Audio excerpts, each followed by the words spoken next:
Alliance for Progress is viewed as a decent US card in Twilight Struggle, somewhat similar to the OPEC event card for the USSR. But it plays quite differently, and both players need to understand the dynamic at play. We will see this here today on Legendary Tactics. The Alliance for Progress card in Twilight Struggle provides a potentially great event for the US to score some VPs in a way that ties in nicely with their broader goals. How and when the US player and the USSR player plays the event is very important, and we'll take a closer look at it now. First, we'll have a look at the event. Alliance for Progress is a 3-op mid-war US starred event card.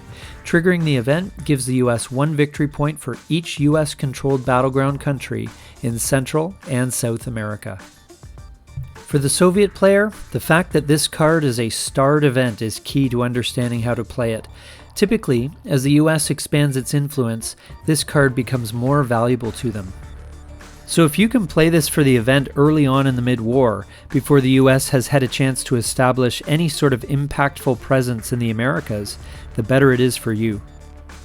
It can be a freebie in turn 4, or very low cost in turn 5.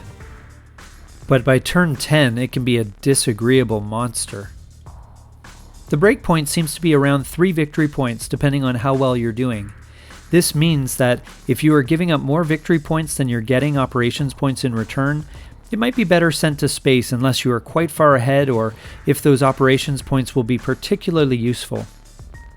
Obviously, it is better if you are able to space it after the reshuffle on turn 7, and not only because it will be generally worth more to the US at that point, but because it is unlikely to return.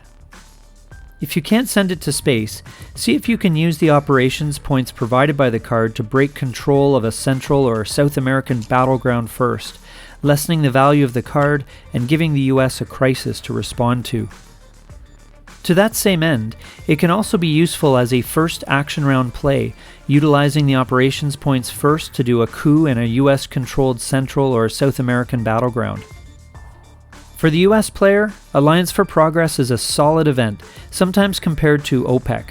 The unfortunate thing is that it is a starred event and leaves the game after play.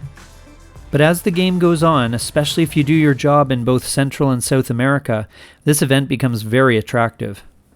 I like this event because it lines up exactly with what you are trying to do in the mid-war, which is to expand and control the Americas. It's a nice reward if you do. Again, the breakpoint here seems to be 3 victory points.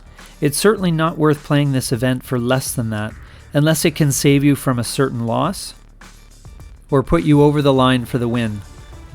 So in summary, for the Soviet player, the earlier you can play this card and get it out of the deck, the better.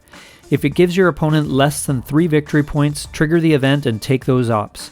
If it gives the US more than 3 victory points, send it to space. For the US player, you want to keep this card in the deck as long as possible and hope to draw it in the late war when it can be worth a lot of victory points. So take the ops if it's not going to get you more than 3 victory points. This has been our analysis of the Alliance for Progress card in Twilight Struggle. We hope you found this video useful and interesting, and if you did, please take a moment to like, comment, and subscribe down below. Thank you so much for watching, and we'll see you here next time on Legendary Tactics.